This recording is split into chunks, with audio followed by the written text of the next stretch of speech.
back, everyone. Are you looking for a job and you need to brush up on those job skills? Congressman Jared Polis is here right now to help out. He'll be hosting a Job Hunters Boot Camp where you can help get a little bit of help for maybe your resumes, attend workshops, improve your interviewing skills, all those things.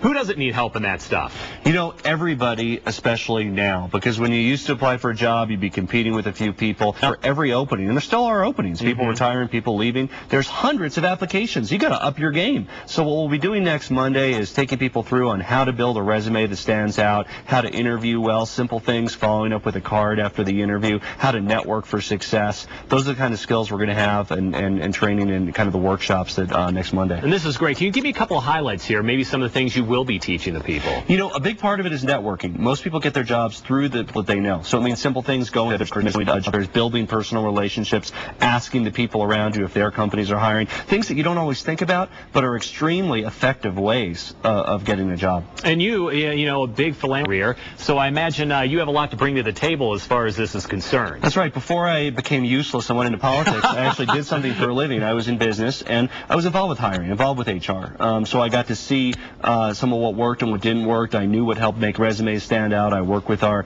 human resources in the hiring process, hired a number of people myself. So again, especially in this hyper-competitive environment, people have really got to up their game to make their applications stand out amongst the hundreds of others. Real quickly here, as a former boss, I guess, what would you say, what would you be looking for in someone? What would you say to someone out there, this is what I'm looking for to hire you, or kind of personality-wise? Sure. You know, the interpersonal skills and the culture are a critical piece. Learn and research a little bit about the company that you're applying for before you go in for your interview. And that doesn't just mean what they do, and of course know the widget from the wadget, but also know a little bit about their corporate culture. When were they founded? Are you expected to wear a shirt and tie, or should you be wearing, you know, like I'm wearing here, a polo shirt? You know, I mean, you don't want to, you know, you don't know what you want to fit in and show that you're a team player and that your culture works with the culture of the company. Okay, well, fantastic. We're going to talk about that a little bit more, but I want to get to some of the issues at hand that you're dealing with out in Washington, D.C. Don't ask, don't tell. Okay, we talked about that last week as that repeal basically passed the House.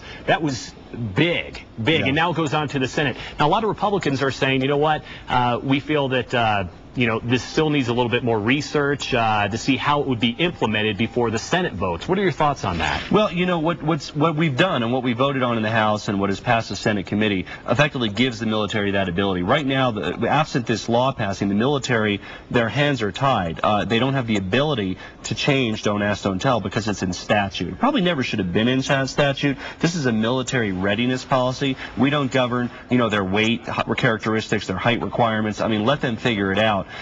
This repeal of Don't Ask, Don't Tell that we passed in the House won't take effect until the chairman of the Joint Chiefs and the president all sign off on the change, and they're working on a report that's due in December on how they would implement a change in that policy. Okay, topping news story the last 40-plus days has been that oil spill in the Gulf, something that the government has had a heavy hand in as of recently, and now they're talking about the possibility of criminal charges against some of these, you know, the oil company, BP, and some of the other big players in this. What are your thoughts on that? You know, if there's evidence there that there's criminal negligence, I think there's room for criminal charges, and that wouldn't be something that you or I would know at this point. What I think is critical is we don't let BP off the hook from a liability perspective. The liabilities of this are unprecedented in terms of the damage that this is causing and will be causing. And we have to make sure that those responsible financially, and then as you mentioned, perhaps from a legal perspective, pay that price. And we need to make sure that we have safety regulations in place to prevent this kind of thing from happening again. Yeah, first things first, so let's get that thing plugged up, right? Let's get it plugged up. All right, Jared, thank you so much. And again, I want to mention